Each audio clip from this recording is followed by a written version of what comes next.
नाजरीन को मेरा सलाम पहुंचे। मैं हूं वाहिद नसीम और आप देख रहे हैं फोर्थ व्यू। नाजरीन, आज हम एक छोटा सा मसला लेकर आए हैं। मसला है कि बहरहाल छोटा सा तो नहीं बल्कि है, ये कहा जा सकता है कि इस वक्त ये मसला बहुत बड़ा हो गया है। बात इतनी सी है कि अमेरिका ने ऐलान किया है कि वो यूरोपियन यूनियन से अपनी फौजों को निकाल कर, यानी जर्मनी और इस इलाके से 10,000 फौजियों को निकाल कर साउथ चाइना सी में डिप्लॉय कर रहा है। ये डिप्लॉय का मतलब क्या होता है कि देखिए, एक पोम्पियो की तरफ से बयान ये भी आता है कि भारत के साथ जो एग्रेशन चीन का चल रहा है, ये खतरा है। यानी ये खतरा यहाँ पर अमेरिका ने बताने की ये कोशिश की है कि इंडोनेशिया, मलेशिया, ताइवान, इन तमाम इलाकों में, और हांगकांग उसका हालांकि चीन कहता है कि मेरा निजी मामला है। इन सब चीजों को देखते हुए ये खबर बड़ी हो जाती है कि एक तरफ इंडोनेशिया, मलेशिया, एशिया पैसिफिक में जो है, खास तौर से सभी देशों के लिए चीन का जो है वो बढ़ता हुआ खतरा अमेरिका की तरफ से जाहिर किया गया है। इसलिए अ, यूरोप से अपनी फौजों को निकालकर पैसिफिक में डिप्लॉय कर रहा है। यह ऐलान कर दिया गया है।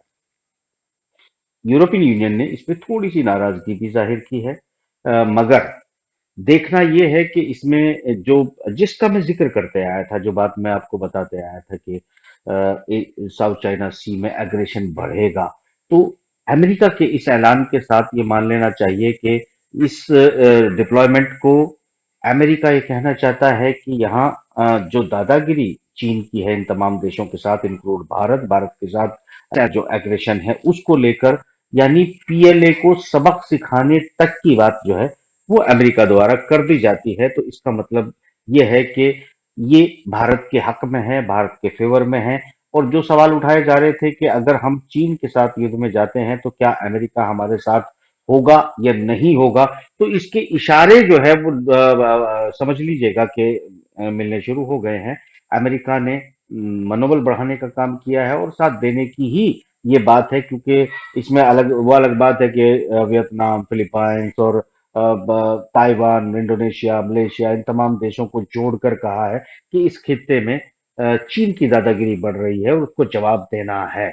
तो जवाब देने के साथ साथ में भारत के जो अभी लद्दाख के अंदर जो तनाव है, उस तनाव पर गहरी नजर और बात, यानी कि अब आगे साथ बढ़ने की जो बात अमेरिका ने कही है, पोम्पियो ने कही है, इसके बहुत बड़े मायने हैं। और इसके मायने ये निकलते हैं कि शायद अब अ, अमेरिका हमारे साथ आ गया है और शायद हम चीन को एक माकूल जवाब देंगे।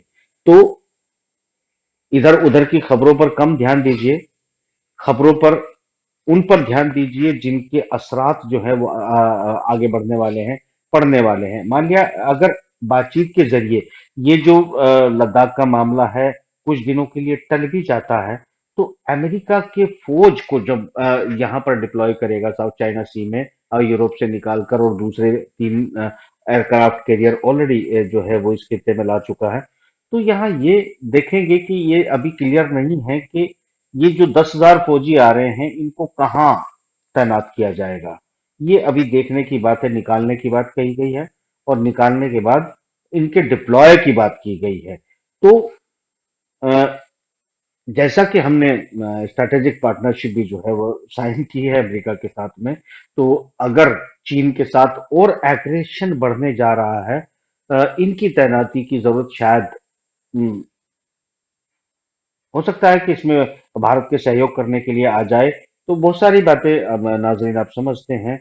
और मेरे ख्याल से मैं प्रोग्राम जो है वो उन लोगों के लिए बेहतर करता हूँ जो लोग समझना चाहते हैं कि जियो पॉलिटिक्स में क्या चल रहा है और आने वाले दिनों में क्या संभावनाएं हो सकती हैं।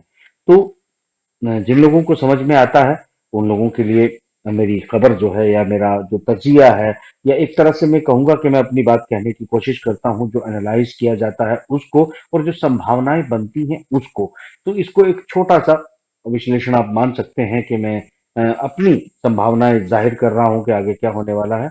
और उन तमाम लोगों से माजरत जिन्हें मेरी जबान जो है वो कम समझ आती है या वो नहीं समझ पाते हैं कि मैं क्या कह रहा हूँ। तो लिहाजा आज इस प्रोग्राम में इतना ही, चूंकि अब ये वक्त आ गया है कि मैं आपको हर खबर के बारे में छोटी छोटे तजिया और उस खबर का मतलब समझाने की कोशिश करूं। हालांकि आप मुझसे बेहतर समझते हैं, पर मुझे जो समझ में आता है मैं आपको झेलने के लिए मजबूर जरूर करूंगा। तो फिलहाल इसमें इतना ही। अगली अपडेट पर मैं फिर आपके साथ जरूर हाजिर हूंगा। अभी खुदा हाफिज।